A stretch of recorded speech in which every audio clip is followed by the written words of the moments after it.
Bharatiya Janata party के राष्ट्रीय अध्यक्ष को लेकर, जिसपे हम बात करते रहते हैं, राष्ट्रीय अध्यक्ष को लेकर आरएसएस और भारतीय जनता पार्टी के बीच में जो तफरका है, जो डिफरेंसेस है, जो टग ऑफ वॉर जिसको कहते हैं, या कहा जाए कि दोनों के बीच में एक कोशिश होती है बैलेंस ऑफ पावर की, या खींचातानी की स्थिति जो है कि कौन बनेगा अध्यक्ष। 4 नाम उधर से, 3 नाम इधर से, मीडिया में तरह तरह के नाम आते हैं, हर दिन एक नया नाम आ जा रहा है।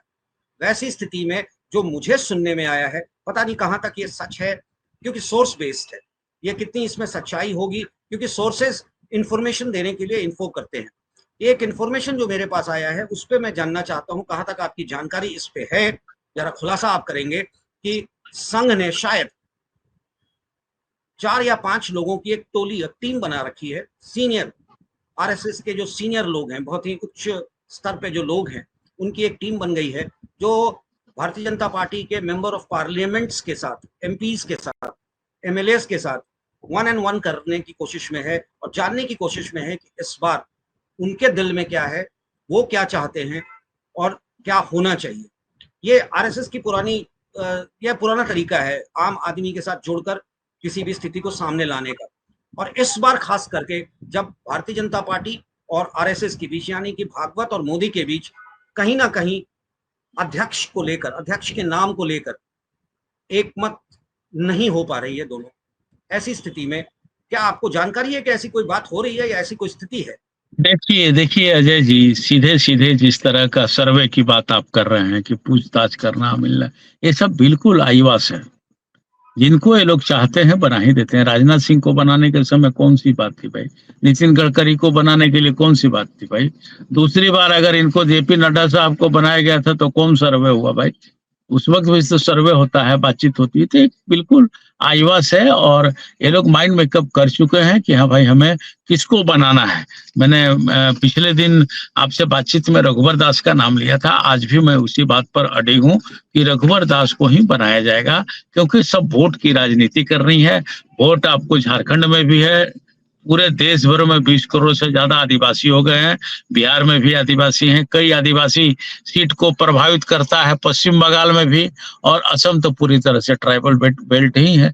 वहां भी झारखंड के बहुत आदिवासी हैं। ऊपर असम में आप जाएंगे, छबुआ है, तिनसुकिया है, ये सब जो इलाका है ऊपर अपर असम का, वो पूरी तरह से आदिवासी बहुल इलाका है। और कई सीट, कम से कम 56 सीट प्रभावित करते हैं लोग, आदिवासी लोग।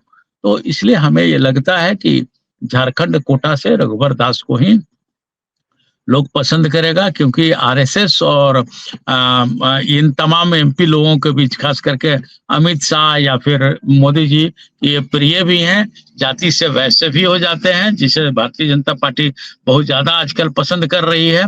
तो हमें लगता है कि रघुवर दास को ये मौका मिलेगा, क्योंकि नाहक रघुवर दास से रिजिग्नेशन लिया गया है, बिना कोई सूचना का, बिना किसी बात का। तो कहीं ना कहीं पार्टी उनको लिए सोचती है। ऐसे भी रघुवर दास पार्टी के लिए वफादार एक सिपाही की तरह हैं, और पार्टी लाइन से हट करके आज तक नहीं रहे हैं, और इन्होंने आंख खोला है और अभी तक भी पार्टी में ही हैं। अजय जी कुछ कह रहे थे आप?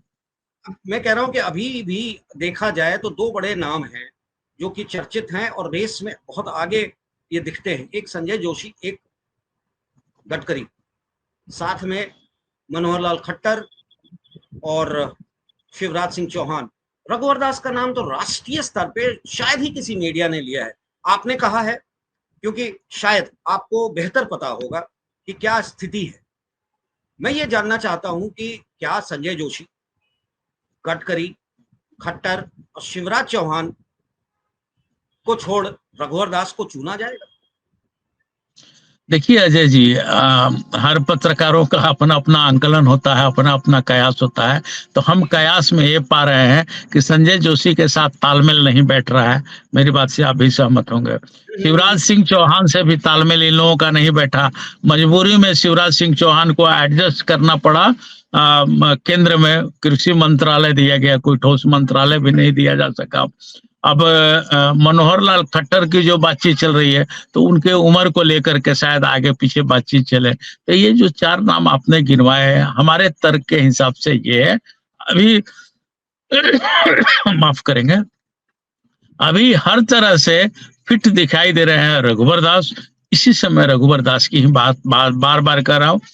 हो सकता है रघुवर दास हो जाए तो आपका चैनल भी क्लिक करेगा कि हाँ भाई, कयास जो लगाया जा रहा था वो सही है, क्योंकि बेदाग छवि है रघुवर दास की, किसी से उनका विवाद नहीं है। रघुवर दास की संजय जोशी जी का भी विवाद है, मनोहर लाल खट्टर जी का विवाद है, नितिन गडकरी जी का भी विवाद है। इन तमाम लोगों का किसी न किसी से विवाद है, जो कि ये विवाद आम सरेआम चर्चा का विषय बना हुआ है।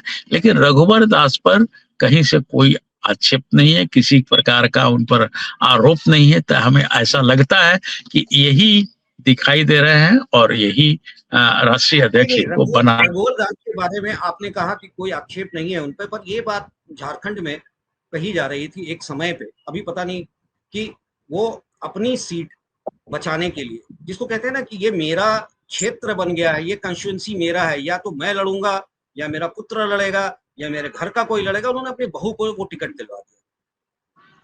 जिनका देखिए अजय जी, उनकी उनकी उनकी बहू उनकी बहू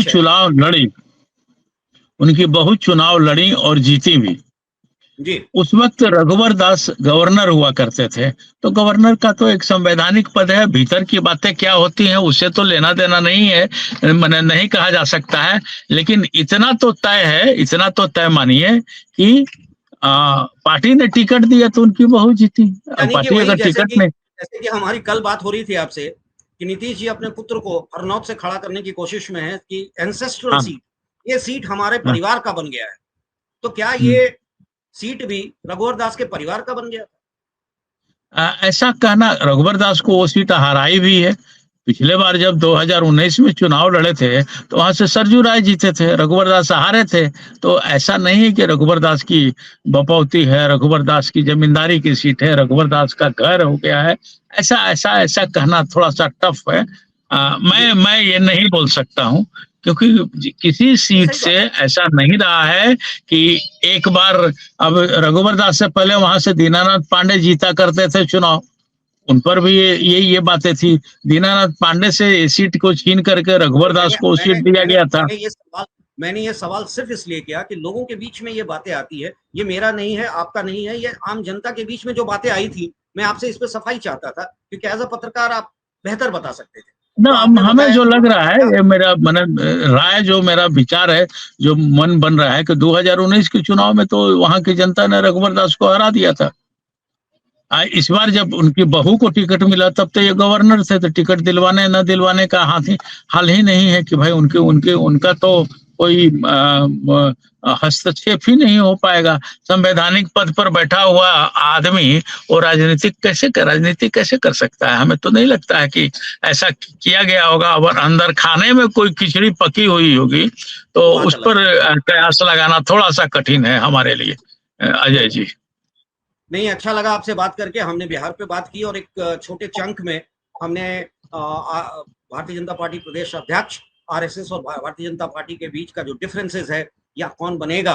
बहुत बहुत धन्यवाद संजय जी, हम आपसे इन्हीं मुद्दों पे मिलते रहेंगे, बात करते रहेंगे जी। बहुत धन्यवाद।